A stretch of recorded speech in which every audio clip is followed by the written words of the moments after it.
This video is sponsored by PetFlow. Don't you love it when the store doesn't have what you're looking for? I need some groceries. Out of groceries? Or making sure that your chores take as long as possible. The lawn is getting pretty long. I better cut the grass today. This is efficiency at its finest. Or just being inconvenienced.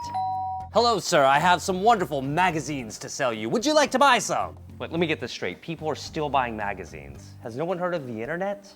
Guys, you have everything you need to get your pet's food right here. Stop driving across town lifting heavy bags of food and being inconvenienced and let PetFlow do it all for you. Go to PetFlow, choose your food, tell them how often you want it delivered, and edit or cancel your delivery schedule at any time for any reason at all. PetFlow is gonna give you $30 to try this out. Go to the link below in the description, enter code ZACH30 and get $10 off your first 3 automatic shipments. Click thumbs up for a new video. This is Winnie, the all-American mutt. This is Carolyn, and this is Derek. They're the proud parents of Winnie. And if you've got a new dog, make sure you are subscribed to my channel. It's free, you'll be glad you did. Keep up with the dog training revolution between videos on Instagram at ZachGeorge. I'm gonna have that link in the description. And get a copy of my #1 best-selling dog training book, Dog Training Revolution. That link will also be below. Carolyn, Derek, tell me how training is going. I feel like she's picking up everything really quickly. Oh, I'm glad to hear that. You've been working with her on some basic stuff already? Mostly potty training, crate training. Winnie bites very hard.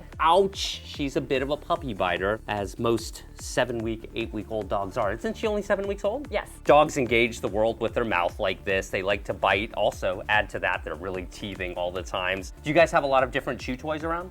At least 10. Are the 10 chew toys like different textures? Yes. It really is important to have lots of different textures for your chew toys because sometimes dogs are in the mood for something soft, sometimes hard, sometimes something in between. With this biting here, the first thing that I want to do is give her something acceptable to bite on because she's biting at my clothes, she's biting my hand. We don't want this behavior. The way to handle it when your dog is biting like this is to redirect them onto something that is acceptable to bite. Redirection is our mantra right now. Do you see right there, even though I'm giving her a toy to chew on, she's still getting my hands. They'll do that too. That's also a very normal part of puppy biting. There's nothing magical about a toy, and sometimes they still may prefer to bite your hands, but that's why you have to be really consistent about moving it around. And do you see how she's kind of bored with it right now?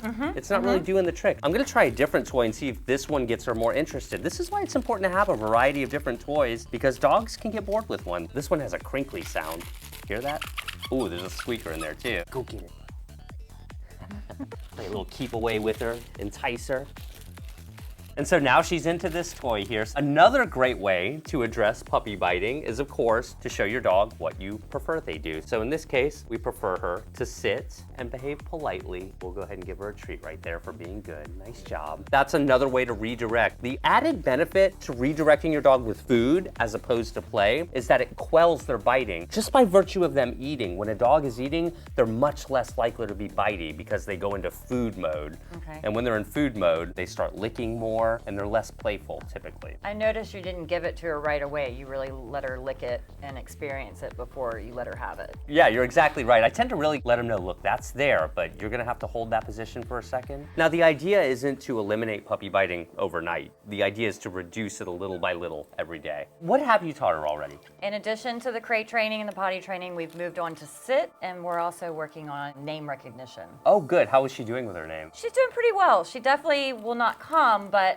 she will acknowledge, and I wait and make eye contact. The eye contact, that's huge.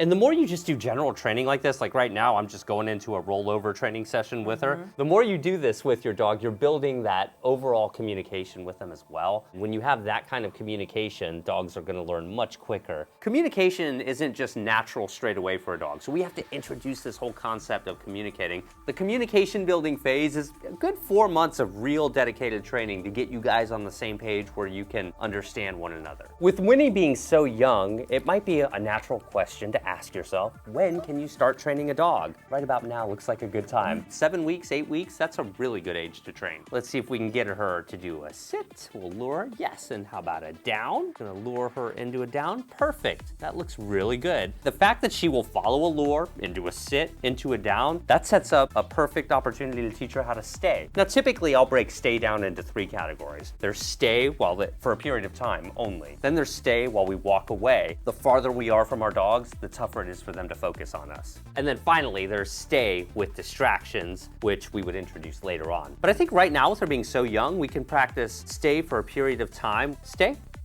Yes. And every time she does what I like, I'm just gonna reward there. You gotta start with a half a second stay before you can get a 5-minute stay. Right. Stay. 1, 2, 3. Yes, I love how she looked at me there too. I'm gonna say okay to let her know the stay is over now. She can get up. I'll even lure her into an up. Reason she's doing so well on her stay right now is number one, you guys have done a really good job with her. But secondly, we're not asking for so much right now. We're trying to keep it very realistic. She's new to training, and we don't want to just continually set her up to fail by asking for 30 and 60-second stays when she hasn't had a ton of experience yet. We're not just training her for us. We want to build her confidence, for her to feel comfortable in her own skin as a puppy. So the purpose is twofold. It's for us and for her. Click thumbs up for Winnie, Carolyn, and Derek. Make sure you're subscribed to my channel. Remember, it's free. Follow us on Instagram at ZachGeorge. We do lots of fun stuff over there, including a lot of live Q&As. So if you've got a question for me, that's the place to go. Follow us on Patreon as well. How many of you guys are struggling with puppy training, or do you feel like it's going very smoothly? Tell me in the comments below. Get a copy of my best-selling book, and we'll see you guys in the next video.